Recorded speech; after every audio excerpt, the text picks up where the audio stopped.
अगर आप अपने कमरे में सो रहे हो, बाहर बहुत तेज बारिश हो रही हो और आपका कमरा बिल्कुल अंधेरा हो, तो आप ये मत सोचना कि आप उस कमरे में सिर्फ अकेले हो।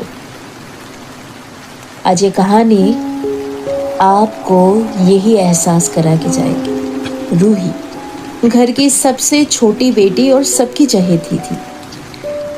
उस दिन नानी माँ की तबीयत इतनी खराब थी कि उसके मम्मी पापा उसके नानी माँ को लेके डॉक्टर के पास जाते हैं और उसे घर पे अकेला छोड़ के जाते हैं। बाहर बहुत बारिश हो रही थी और रूही की आंखों में बहुत ज़्यादा नींद थी। रूही ने सोचा कि बाद में लाइट जला लूंगी, अभी सो जाती हूँ, बस आधा एक घंटा ही तो सोना है। लेकिन पता नहीं कब उसकी आंखें लग गई और जब उसकी आंखें खुली तो उसने देखा कि आसपास तो बहुत ज़्यादा अंधेरा होके रखा है। बाहर बारिश हो रही है और बिजली कड़क रही है कि उसी मोमेंट पे उसको महसूस हुआ कि कोई तो हंस रहा है। वो यहाँ वहाँ देखती है तो उसे कुछ नज़र नहीं आता है कि बिजली एकदम से चमकती है तो वो देखती है कि पंखे के ऊपर कोई बैठा है। जी हाँ दोस्तों, आपने बिल्कुल सही सुना, पंखे के ऊपर कोई तो बैठा था।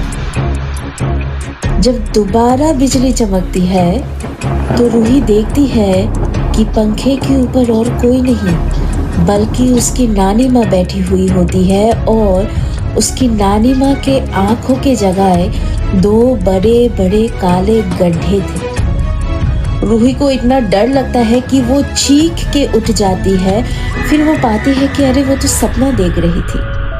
वो पसीने को पोंछती है और फिर वो बिस्तर से उठ के बगल वाले कमरे में जाती है लाइट्स ऑन करने के लिए।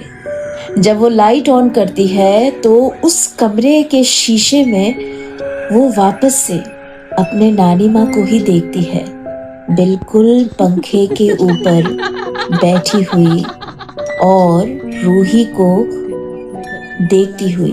लेकिन अभी भी उनके नानी माँ की आंखों की जगह वो दो काले काले गड्ढे ही मौजूद थे। रूही डर के मारे उस मोमेंट में घर से भाग के निकल जाती है।